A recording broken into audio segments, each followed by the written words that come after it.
deal. Oh. And it's bottom, you just do the.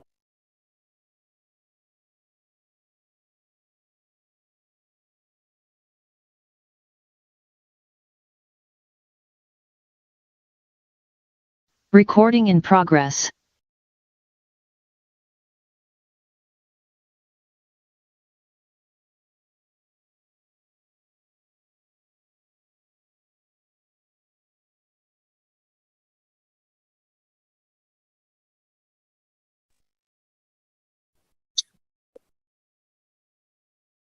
Call to order the regular meeting of the Dell City Council. Roll call, please. Mayor Barnes. Here. Mayor Pro Tem Carter. Here. Councilmember Orr. Here. Councilmember Wilson. Sure. Councilmember Woodall. Excused. Please stand for the pledge of allegiance. I pledge allegiance to the flag of the United States of America and to the republic for which it stands, one nation, under God, indivisible, with liberty and justice for all.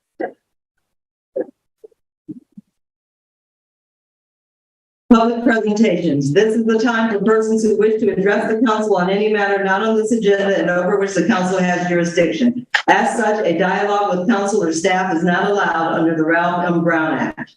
Items requiring council action not listed on this agenda may be placed on the next regular agenda if council directs, unless the finding is made by at least 2/3 of the council that the item came up after the agenda was posted and is of an urgency nature requiring immediate action. Please limit comments to a maximum of 3 minutes. Hands? Emails? We'll move on to the consent calendar. Is there anyone who would like to remove, any council member like to remove an item from the consent calendar? Anyone? Okay, so is there a motion to accept the consent calendar? So moved. We have a motion, is there a second? Second. A motion and a second. Motion carries 4-0.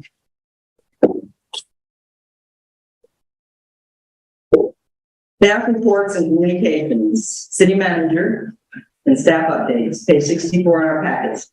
Thank you, Mayor Barnes and members of the council. This morning, staff and Mayor Barnes were able to meet with representatives of the Department of General Services, CAL FIRE, and Senator McGuire and his staff to discuss the state's recent acquisition of the 18-acre formerly referred to as Todd property, but now probably better referred to as the CAL FIRE property. Overall, I would say it was a good first meeting, and that information was exchanged in particular from the city to the group, which included the individuals in charge of the overall project, both from CAL FIRE's and also from Department of General Services. So some things that were cleared up is that there would be connection to water and sewer services in the project, and that's some of the language that suggested that it was going to be a separate well and water system storage and all that was erroneous. So that was some good news, and I think we made a compelling case as to why it is in everyone's best interest to have a partnership related to the property. At this time, though, they are not going to be responding to that with definitive answers. They want to go through their design process and make sure that they get everything that they need for the property. And once that is complete, and we will, hear back from them. So no commitment on their end, but I think overall it was a good conversation. And we can expect to have another one of these certainly before the end of the year, but not a couple more meetings before the end of the year. So I want to just say thank you to Senator McGuire and his staff for assembling that meeting. And so there is communication and dialogue going on, which I think is vastly improved over where we were just a couple of weeks ago. On another note, the City Council's next regularly scheduled meeting is September 5th, 2023. And that will be a change in time. So our meetings have historically started at 6:30 p.m. on the first and third Tuesdays of every month. And this first meeting on September 5th, Tuesday, September 5th, will start at 6 p.m. With that, there is a short staff report here today. I know the chief is out of town, but staff is happy to respond to any questions that the council may have. Thank you, City Manager. Mayor Beth? My only questions are for the chief, so I will come bother him later. Councilmember Orr? No question. Councilmember Wilson? No question. Okay, and I have no questions. Any questions? No? No? Any hand raised, any emails? Then we will close this and move on to special call items. Authorize the city manager to finalize and issue the request for proposal for the Gateway landscape improvements, page 68 in our packets. City manager. Thank you, Mayor Lawrence, members of the council. So the city was awarded nearly $200,000 for the Gateway Enhancement Project through the Clean California program. Fundamentally, there are two components to the project, one related to landscaping and one related to exercise equipment and access to the exercise equipment. In developing these two projects, it was clear that what would be most advantageous would be to split them into two separate projects for bidding purposes, just because landscaping is very different from the excavation, cement work for sidewalks and ADA access for the exercise station. The exercise station will be forthcoming, hopefully at the September 5th meeting, to kind of finalize that specific RFP with the council and move forward on those items. But for this, tonight's item is just specifically to focus in on the gateway, which is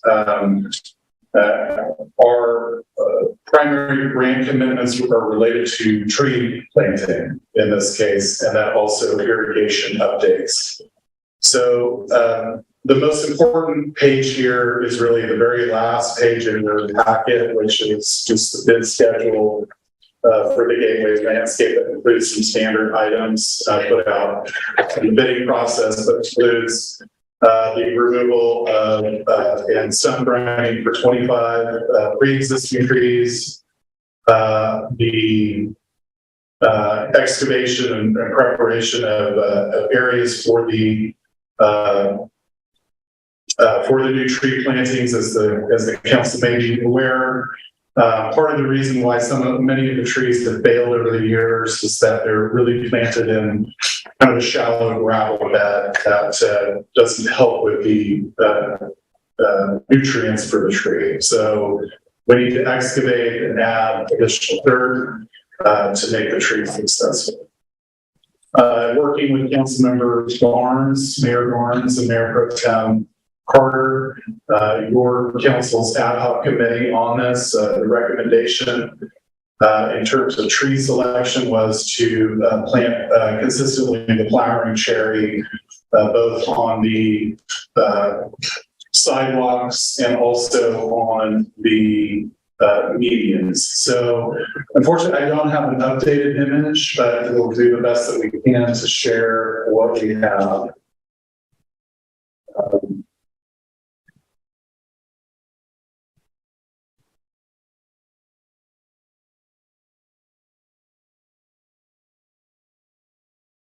But originally there was a vision of two different tree types, and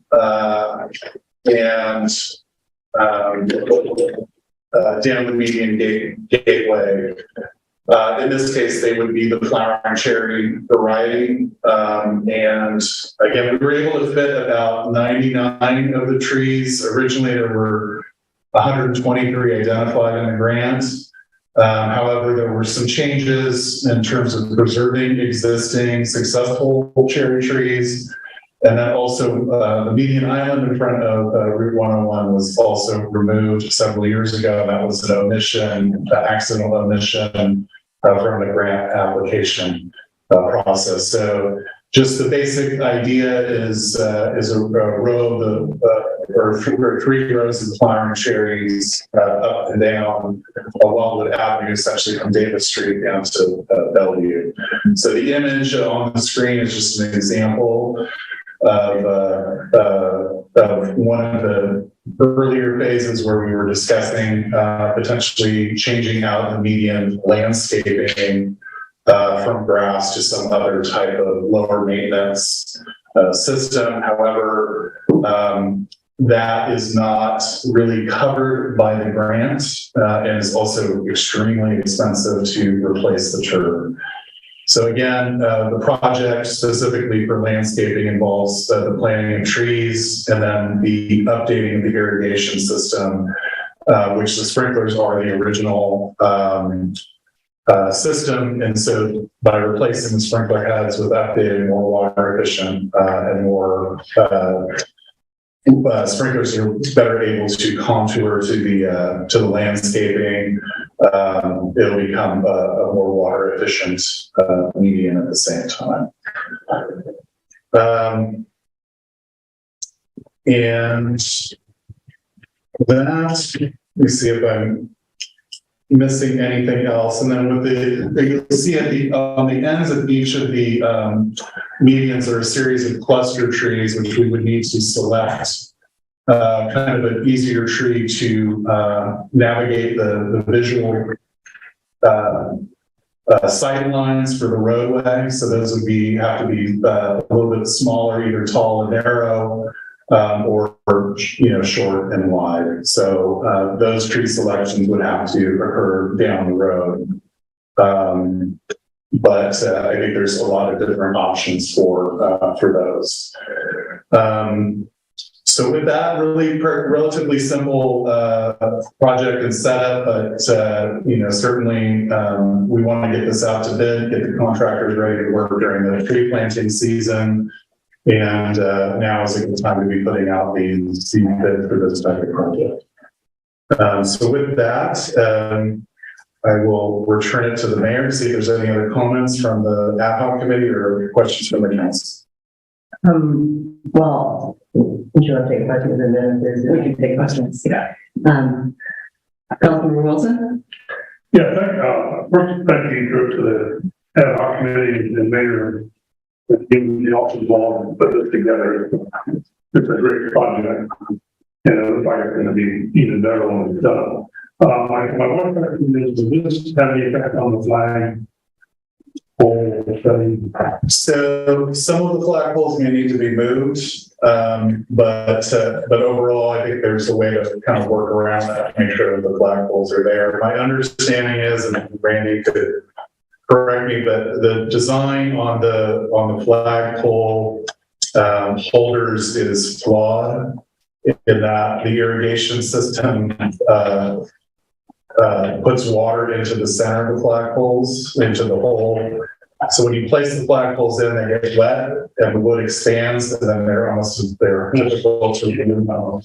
So those may need to be replaced in their entirety altogether, just because obviously we can't stop watering the medians and the areas where the flagpoles are located. So there would need to be some sort of modified design of those to maybe potentially adjust to that. Is that all on the median? They all felt the same way, so yes, they would all be big posts. Quite how many years is that? Whole lot. No, I don't have any other questions, but the city going to be able to do that? That is not under discussion. I know that the chamber has raised funds prior to do that, but that is something that we could look into with the chamber. It would not be covered under this grant. I think staff, and occasionally we get a little bit unwieldy with the design, including looking at replacing the turf and all that stuff, and really this is a really pared down proposal that focuses solely on the deliverables in the grant because the available funding is so limited. Just one question, the excavation for the trees, the 5 foot by 5 foot, is that pretty much the entire median? The width of the medians in between the curves is about 9 feet, so we close, but, And then from tree to tree? yeah, so in it, we have a final, in the bid package, there's a final kind of exact placements and time set aside for us to work with the contractor to do the final placement. But roughly in the image that was on the screen earlier, I don't know the exact foot distance, but it would be consistent. Those are each tree is accounted for. So the curve's pretty much going to be gone until something else is. As the trees grow, in theory, and you get more shade there, the grass is going to grow less. It's going to require less water, and so on. And there may be other funding opportunities in the future to eliminate some of the grass. I think at those end caps, one of the opportunities here is to, take 15, 20 feet and convert them over to the wood chip design so they integrate a little bit better with the other median islands in the center of town. No questions per se. I can speak to Councilmember Wilson's question, Slackville. So I know that the Chamber of Commerce has really struggled with those holes not working as well as they would like them to. And there's always some cockamamie harebrained idea about how they're going to add some, whatever. I think they would be okay. They know that those holes need to be revamped a little bit. They're also struggling to find volunteers to help put up and take down the flags. So if anybody listening wants to volunteer for the chamber to help take down and put up flags, I know they'd be open to it. But they're also discussing the idea of maybe scaling back on exactly how many there are around town on flag holidays. So I think they would definitely be open to discussing the future of flag. I didn't know there was a problem. Of course, right. So I'm the chamber liaison. I can take it to them and we can, go from there. But yeah. But well, once again, they're looking for volunteers to set up flag poles at like 5:30 in the morning and then take them down in the evening. It's tough. But it is made tougher by the fact that the flags do not fit appropriately in the holes. And it might be a little bit easier to find people to help out with that if it weren't so difficult. It's a struggle and frustrating. Beyond that, I think this is a lovely project. I cannot wait. When I first came to Rio Dell to look at a potential house, the first thing I noticed was this lovely line of the cherry trees were blooming at that time, and I can't wait to see them all down the sides in the middle. Just a tunnel of beautiful flowering trees. It's very exciting. So that's it. Thank you. I too am very excited and appreciate all the staff's done to make this happen. And thankful for the grant. And I think in the end, we're going to all be really, really happy and excited. So, yeah. So I guess, is there any question? I have a question. Jonathan Brodier. Thank you. Why couldn't you just drill a hole in the bottom, like a little 1/2-inch hole to weed the water? You can come to the next chamber meeting and you can ask them. And volunteer. Yes. All right. I don't know. Drill a hole. I'm not kidding. They need solutions. You think you got a solution? You come and you talk to them about flags. It is on every single agenda. All right. Okay. Rich, any questions, Rich? No? Okay. Welcome, Supervisor Bushnell. Thank you for coming. And you have any questions about our Gateway project? No? Okay. And any hand raised, any emails? Okay, then I would ask for a motion to authorize the city manager to finalize and issue the request for proposal for the Gateway Landscape Project. I will happily make that motion. All right, is there a second? Second. We have a motion and a second. Please vote. Motion carries 4-0. And that brings us to council communications. Mayor Pro Tem. We're on a list. Wildwood Days. Wow. What a year we had for Wildwood Days. The amount of, kudos and thank yous is beyond measure. Obviously, the fire department did a phenomenal job. That was a lot of work. And I really, really was happy to see such a great community turnout. I saw people bringing their families from Texas and Colorado and whatever. And just a lot of our own citizens turned out to participate. And it was wonderful to see those crowds. The fireworks were amazing. And I stood and I watched those fireworks and I just felt so much pride in my city. And I thought, I'm glad I live here and really glad to get involved. And I think that something like Wildwood Days probably sows that kind of feeling in the whole city. And we really, really needed it this year. And I'm just so thankful it went off so well. We did have a chamber meeting on August 4th. It was mostly Wildwood Day stuff, so I don't really have much to, and flagpoles, but I don't have much to report on from that. We had a meeting of the Beautification, Walkability, and Pride Committee where we did a lot of recapping of our community cleanup day that we hosted prior to Wildwood Days, which went really well. And we are talking about holding that event a little bit more regularly. So thank you, to the Resource Center and to city staff and, everybody who volunteered to help pick up trash and kittens. I found a kitten. I attended an ad hoc for the Gateway RFP. We just heard about that, so nothing to report out there. I do have a Cal Cities business meeting this Friday in Fortuna from 3 to 5. And I think it's like the president of all of Cal Cities coming to speak. So it's exciting to hear what you just say. So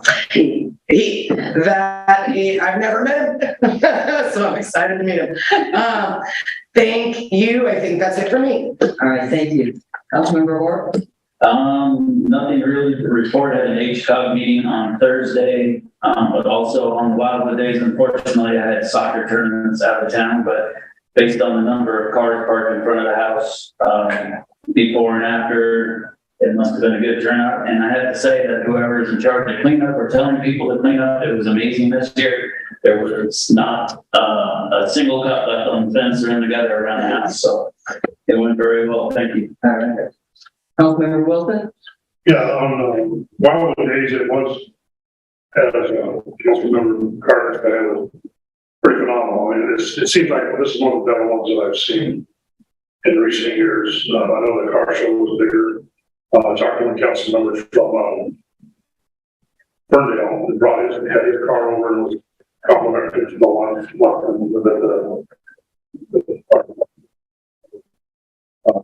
it just seemed even the parade, where the parade went down, came back around this time around, went down and came back. I thought it was better. Right? It seemed like it was a little more well planned. Thank you to all the people that did that. I did have an HWA meeting last week, and we're hoping that next month the director's going to come down and do a presentation on 1383, and he's working that out with Kyle on what he will. But just a heads up is this 1383 is a mess. Right? The state woke up to this probably a year or two late. They're waking up to the fact that they're actually asking for something that's they're not ready for, the state's not ready for it, the jurisdiction's not ready for it. And so it's pulled off is going to be fascinating to watch. Other than that, that's all I have.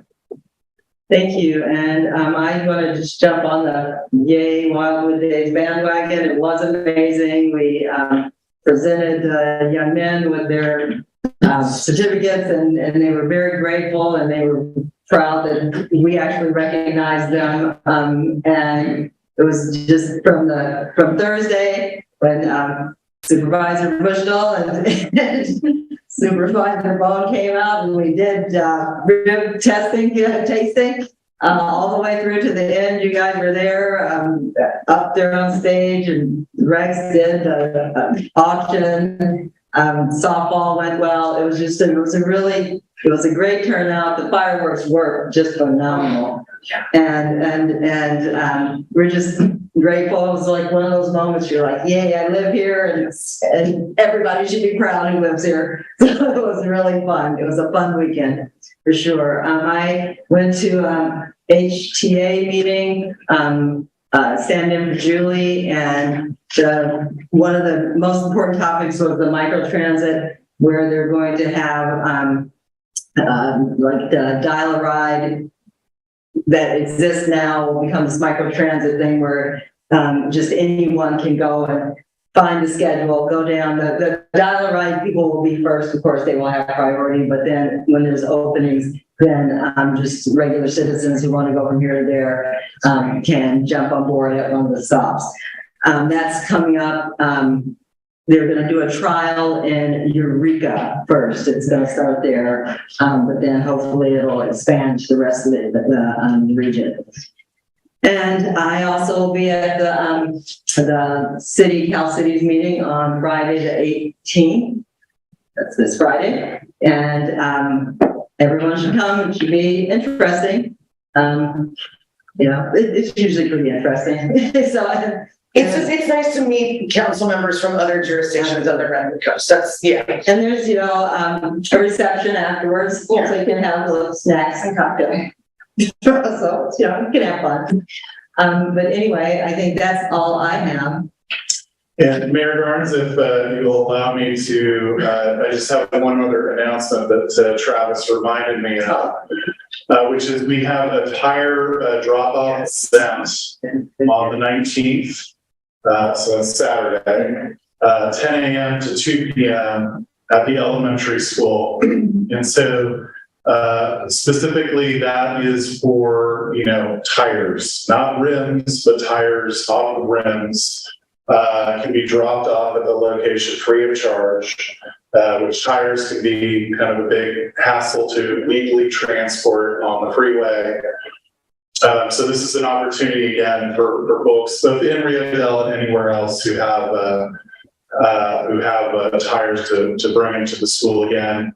Saturday the 19th, this Saturday, 10 a.m. to 2 p.m. at the elementary school. Thank you.